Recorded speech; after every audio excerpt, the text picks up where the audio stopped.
My name's Rob Shepherd. I'm the director of the Bionics Institute and I'm also a professor of medical bionics at Melbourne University.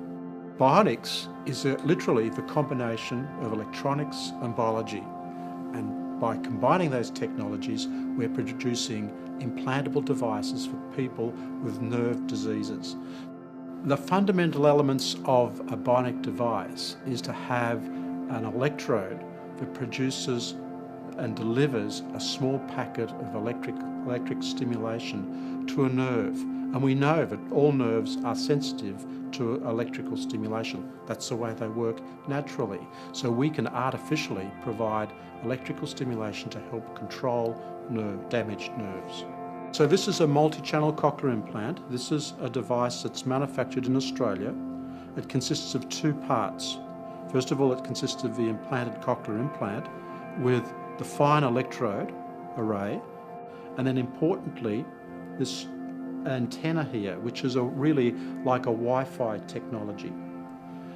This device is very thin and it's implanted behind the ear by ear, nose and throat surgeons, and the electrode is inserted into the inner ear.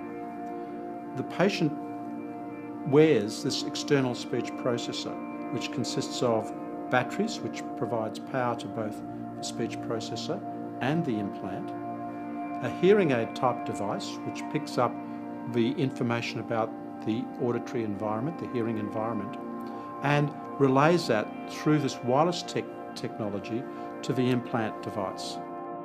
The Bionic Eye is a prototype device with this electrode array that's inserted behind our eye to stimulate the optic nerve. It then contains this very flexible lead wire system and is connected to this special connector which comes out of the skin, and the surgeon will place that connector behind the ear like that. In the future, and not so far in the future, we'll have very effective brain-machine interfaces where people that have lost a limb can use a device that's implanted in their brain. By thinking about using that limb, they'll be able to drive that limb. They'll be able to use a robotic arm as effectively as we can use a natural arm, and that's called brain-machine interfaces. That's the next step in this sort of technology. And then, in 10 years' time perhaps, they'll even be able to feel the fingers on the artificial limb. And as that technology evolves, there'll be new developments that we have never even dreamed about.